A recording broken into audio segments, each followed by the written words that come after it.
Bismillahirrahmanirrahim. Assalamualaikum warahmatullahi wabarakatuh. Jumpa lagi dengan saya, Selamat Ginting. Pemirsa, hari ini, Selasa 15 April 2025, sejumlah aktivis maupun akademisi akan melakukan geruduk UGM. Nah, ini terkait dengan dugaan ijazah palsu mantan Presiden Joko Widodo. Persoalan ini panjang karena sejak tahun 2014. Bahkan Bambang Tri yang pertama kali mengungkapkan bahwa ijazah Jokowi diduga palsu sampai sudah harus divonis 6 tahun penjara. Nah, kali ini publik menuntut karena pada saat Jokowi masih berkuasa agak sulit untuk bisa membuktikannya. Nah, sekarang banyak sekali teknologi-teknologi yang bisa membuktikan ijazah itu asli atau palsu. Pembuktian forensik, pembuktian melalui artificial intelligence itu juga bisa dilakukan.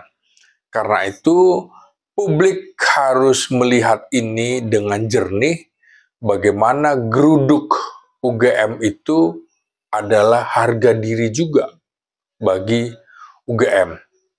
UGM juga harus netral dan harus bisa membuktikan ijazah ini ada atau tidak.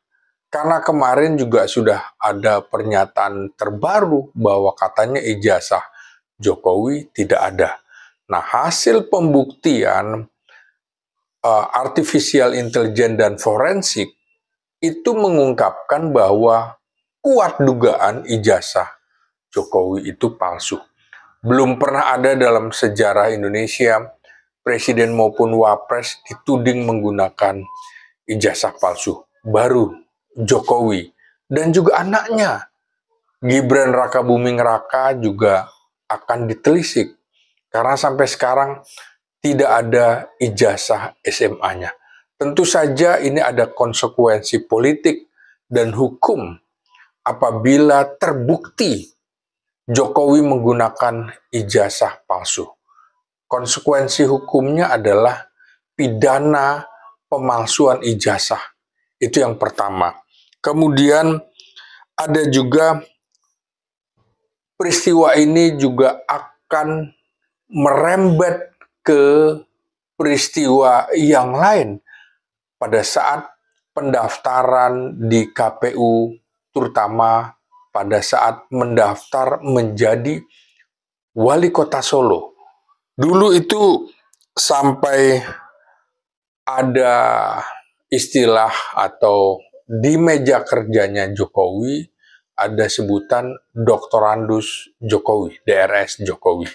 Tiba-tiba kemudian pada periode kedua wali kota Solo, publik mengungkapkan bahwa, oh ini kok berubah dari doktorandus menjadi insinyur Jokowi. Nah, konsekuensi politiknya tentu lebih berat, teman-teman. Jadi, ada konsekuensi hukumnya adalah pidana pemalsuan dokumen, kemudian pelanggaran pemilu, dan juga pembatalan gelar dan reputasi akademik Jokowi. UGM bisa membuat pernyataan bahwa gelar itu dan ijazahnya tidak sah. Lalu bagaimana implikasi politiknya?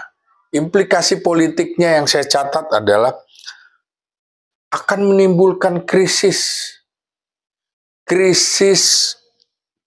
legitimasi dan kepercayaan publik terhadap apa? Terhadap kebijakan Jokowi mulai dari wali kota Solo, gubernur Jakarta, dan juga presiden 2 periode.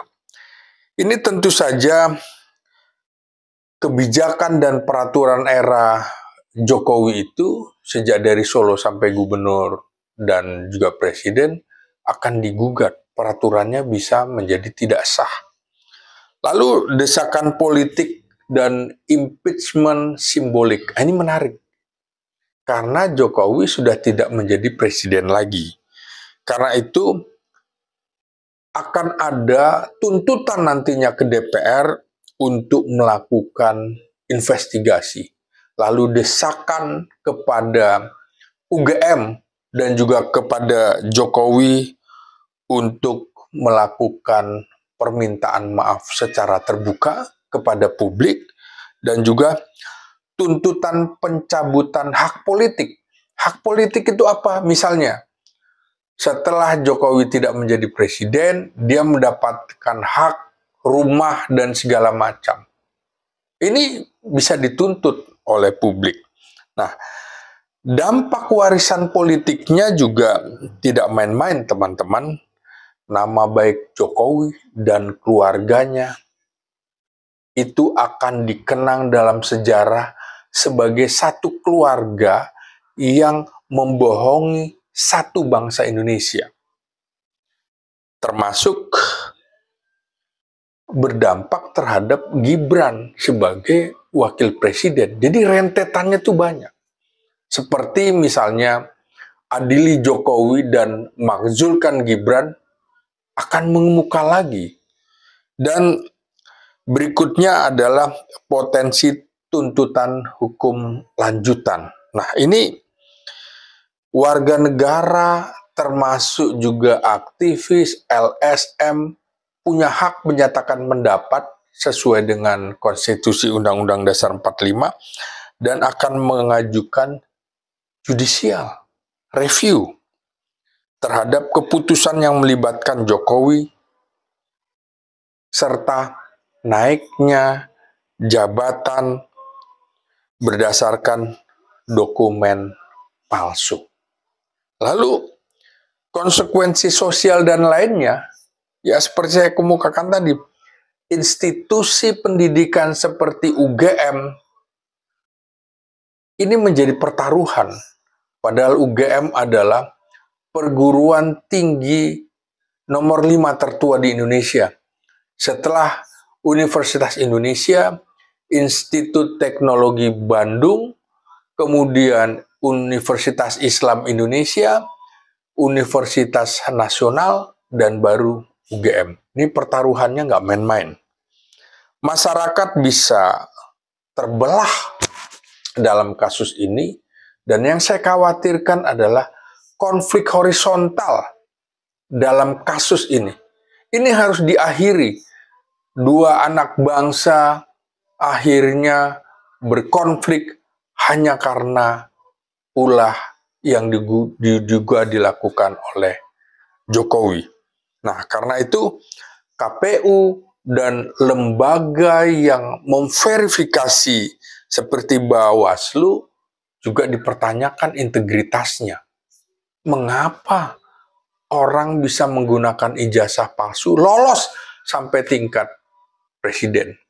Begitu juga partai-partai pendukung seperti PDIP yang mendukung Jokowi 2 periode, serta partai-partai yang lain harus menyatakan permohonan maaf.